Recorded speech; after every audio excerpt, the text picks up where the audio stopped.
ইউরোপের রাত মঞ্চটা এবার সিটির দুর্গ ইতিহাদ স্টেডিয়াম। একটা দল লড়তে নেমেছে ইতিহাস লিখতে, আরেকটা দল এসেছে ইতিহাস মনে করিয়ে দিতে। শুরুতে মনে হচ্ছিল সিটি বুঝি অসম্ভবের গল্প লিখবে। দ্রুত পাস, আক্রমণের ঝড়, দর্শকদের গর্জন সব কিছুই ঠিকঠাক ছিল।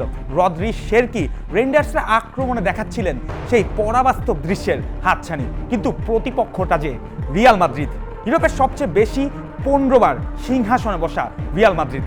The battle for dominance, leg 2, episode 1. The moment of collapse and Vini's comeback. ম্যাচের মোড় ঘুরে 20 মিনিটে ভিনিসিয়াস জুনিয়রের শট গোল লাইনে হাত ঠেকান বার্নার্দো সিলভা। প্রথমে অফসাইডের ইঙ্গিত থাকলেও ভিআর এর সিদ্ধান্তে বদলে যায় দৃশ্যপট। সিদ্ধান্ত রিয়ালের পেনাল্টি, আর সিটির অধিনায়ক দেখে সরাসরি লাল কার্ড। এক মুহূর্তেই কামব্যাকের স্বপ্নে নেমে আসে অন্ধকার। স্পট কিকে দাঁড়িয়ে এবার ভুল করেননি ভিনিসিয়াস জুনিয়র। দোন্নারুমাকে ভুল পথে পাঠিয়ে বল জড়ান জালে। স্কোর লাইনে রিয়াল এগিয়ে যায় 1-0-তে, আর দুই লেগ মিলিয়ে ব্যবধান দাঁড়ায় তখন 4-0। তখনই বোঝা যাচ্ছিল সিটির সামনে শুধু পাহাড় নয়, একেবারে মিশন ইম্পসিবল। তবুও হাল ছাড়েনি সিটি, লড়েছে 10 জন নিয়েও। The battle for dominance, leg 2, episode 2, an I for an I. গোলের বদলা গোল। 41 মিনিটে জেরেমি ডোকুর দারুণ কাছ থেকে বল পেয়ে কিছুটা এলোমেলো ফিনিশেই গোল করেন আর্লিং হালান্ড। নিখুঁত না হলেও সেই গোলে ইতিহাদ ফিরিয়ে আনে সামান্য বিশ্বাস। গ্যালারি ভাবতে শুরু করেছিল অসম্ভব কি সত্যিই খুব দূরে। তবে ম্যাচে রিয়াল কখনোই নিয়ন্ত্রণ পুরোপুরি হাতছাড়া করেনি।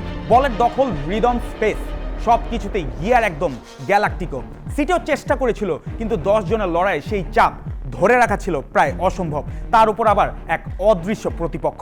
The battle for dominance, leg 2, episode 3, offside, the invisible opponent. দ্বিতীয়ার্ধে সিটি একাধিকবার জাল খুঁজে পেলেও ভাগ্য ছিল না তাদের সঙ্গী।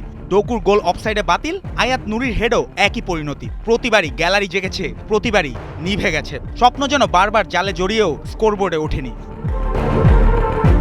শেষের দিকে সবাই যখন অপেক্ষা করছিল শেষের বাঁশির, তখনই মরার উপর খাড়ার ঘা।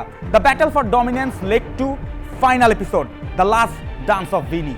প্রথমবার অফসাইডে বেঁচে গেলেও শেষ পর্যন্ত ঠিকই নিজের দ্বিতীয় গোল তুলে নেন এই ব্রাজিলিয়ান তারকা। চুয়ামানির ক্রস থেকে 6 গজের কাছ থেকে বল জালে পাঠিয়ে সিলমোহর লাগান রিয়ালের জয়। শেষ বাঁশি বাজার সঙ্গে সঙ্গে স্কোরলাইন ম্যান সিটির 1, রিয়ালের 2, আর 2 লেগ মিলিয়ে 5-1 গোলের দাপুটে জয় একেবারে চেরি অন দ্য টপ।